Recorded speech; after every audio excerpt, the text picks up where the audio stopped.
They laughed the moment he stepped through the gates. Not just a chuckle, a full-on roar that echoed across the training yard. The old man didn't react.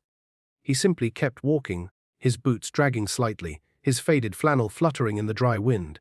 And on his arm, the tattoo that started it all, a strange, circular mark with a star in the center. The same symbol the young Delta Force recruits claimed belonged only to legends, not to a worn-out stranger with trembling hands. But everything changed the moment the highest, ranking officer on the base, the general himself, stepped forward, eyes locked on the old man, and slowly rolled up his sleeve. The yard fell silent, because the tattoo on the general's arm was the same. Fort Ridge wasn't a place where strangers wandered in, especially not thin, wrinkled men wearing caps older than half the soldiers on the base.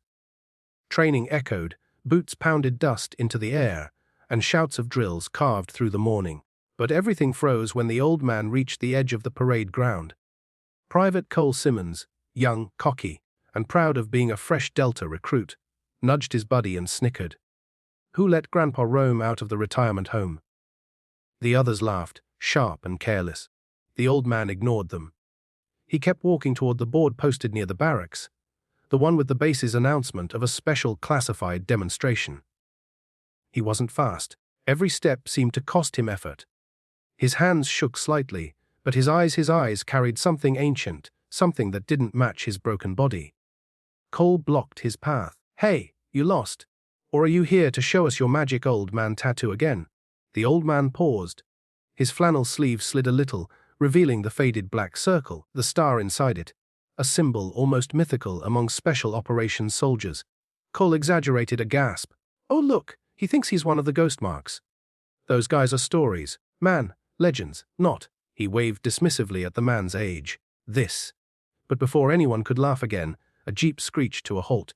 A tall figure stepped out. Stern, commanding, intense. The general. The man whose presence alone made trained soldiers stand straighter. He didn't look at the recruits first. He looked at the old man. And for a moment, the general's hard expression melted into something the recruits had never seen from him: respect. "Sir," he addressed softly, and the recruits froze. "Sir," Cole swallowed. "General, with all due respect, this." The general didn't let him finish. "You boys think you know what a ghost mark is," he said quietly, rolling up his sleeve. Gasp spread through the yard. On his own arm was the same exact tattoo, same circle, same star, same symbol of those who survived the most impossible mission ever recorded. A mission so classified that even the whispers of it were treated as myths. Cole took a shaky step back. The general faced the recruits with ice in his voice. "You mocked a man whose boots touched places your feet will never dare to stand. A man who carried half my team through hell." He turned to the old man, and his voice softened. "Welcome back, sir. We've been waiting." For the first time, the old man smiled, small, tired, but proud. And the recruits, for the first time, felt the weight of who stood before them. The recruits gathered inside the operations hall, silent, humbled, restless. The general stood in front of them, the old veteran seated quietly beside him, hands folded, eyes distant as if replaying memories only he could see. "You boys want to know what that tattoo means?" The general began. "Then you need to hear the story." He didn't speak like a man giving a lecture. He spoke like a man reliving a battlefield that still smelled of fire. 25 years ago, before most of you were born, there was a team known unofficially as the Ghost Marks. They took the missions too dangerous to record, too explosive to admit. Only those who completed the impossible could wear the symbol. He paused, glancing at the old man. And this man was the first. Everyone turned to look at him. The old veteran's fingers twitched, a reaction to memories that cut deeper than any scar. The general continued. "It was a rescue op in a valley no map dared mark. Hostile territory, zero visibility, no communications. Our bird went down, ammo burned, men froze, and when command gave us the go-home order, he placed a hand on the old man's shoulder. Refused." The old man finally spoke, voice low, gravelly, weathered by battle and years. "I didn't refuse," he said softly. "I just knew nobody was coming for us, so we had to be our own rescue." The recruits leaned forward. He described crawling through mud under machine gun fire, carrying wounded teammates on his back, running out of ammo, then fighting with nothing but a combat knife, and sheer will. He described the night that felt like a year and the dawn that brought silence but no safety. The general picked up the story from there. He led 16 men through enemy lines. Not one was left behind.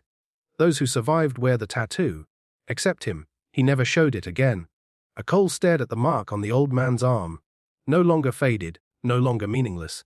It was history. It was sacrifice. It was a symbol carved not by ink but by pain. The general stepped forward. And today, you mocked that sacrifice. You mocked a man who carried us home. You mocked the reason you even have the privilege to wear this uniform. The hall was dead silent. Then the general saluted. Not to the recruits, not to the room, to the old veteran. Every soldier followed, standing at attention, including Cole, whose throat tightened as he raised his hand. The old man's eyes glistened. He stood slowly, returning the salute with trembling fingers. You boys want to be warriors, he said gently. Then learn this: strength isn't in your muscles. It's in your loyalty, and who you lift when the world turns dark. His voice cracked. Not from weakness, but from memory. And if you ever wear this mark, make sure you earn it. The recruits nodded, swallowing hard, forever changed. Outside, the sun dipped low, painting the base in gold, as if honoring the forgotten hero who had walked back into the light.